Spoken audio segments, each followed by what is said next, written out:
আসসালামু আলাইকুম গাইস, আপনাদের সামনে আরেকটি নতুন ভিডিও তুলে ধরলাম। দেখেন এক অসহায় বৃদ্ধ মা কিভাবে কান্নাকাটি করতেছে। ভাঙা একটা জনজীর্ণ ঘরে বসত করে। দেখেন ঘরটার অবস্থা আপনারা একবার নিজের চোখে দেখে নিন। ঘরের কোনো কিছুই নাই, চাল ভেড়া কোনো কিছুই নাই, খুব অসহায়ভাবে আছে। তবে মায়ের পাশে দাঁড়াতে সবাই এগিয়ে আসুন। আমি কারো কাছ থেকে কোনো সহযোগিতা নেই না, আমি শুধু আপনাদের একটু সহযোগিতা চাই। একটুকি আপনারা আমার ভিডিওটা শেয়ার করে দিবেন, লাইক কমেন্ট করবেন, সাবস্ক্রাইব করে দিবেন। আপনাদের এই ভিউ থেকে আমার যে ইনকামটা আসবে সেটাও আমি মায়ের জন্য ব্যয় করব, প্লাস আমার ব্যক্তিগতভাবেও কিছু আমি মায়ের জন্য ব্যয় করব। আপনারা এই সহযোগিতাটুকু করবেন।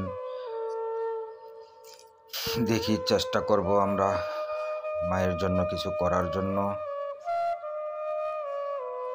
আপনারা সবাই পাশে থাকবেন। আপনারা সবাই পাশে থাকলেই সব কিছু সম্ভব হয়। প্রচলিত একটা ভাষায় আছে, 10-এর লাঠি 1-এর বোঝা। তাই আপনারা দয়া করে আমার পাশে থাকবেন, আমাকে সহযোগিতা করবেন, আমাকে উৎসাহিত করবেন।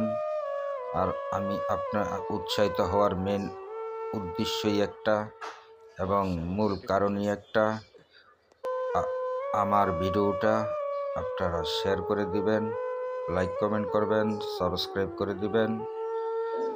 তাহলে আমার সবচেয়ে বড় পাওয়া হবে। আপনাদের দোয়ার বরকতে আমি যেন অসহায়দের পাশে দাঁড়াইতে পারি সব সময়, এটাই আমার মূল লক্ষ্য। আপনারা সবাই আমার জন্য দোয়া করবেন, আর এই অসহায় মাটার জন্য দোয়া করবেন। আল্লাহ যেন ওনাকে ধৈর্য ধরার তৌফিক দান করেন, আর ওনার পাশে দাঁড়ানোর জন্য আমি সবাইকে আবার মিনতি করব। আশা করি সবাই ওনার পাশে দাঁড়াবেন। আমার ভিডিওটা আপনারা শেয়ার করে দিবেন, বেশি বেশি শেয়ার করে দিবেন ইনশাল্লাহ।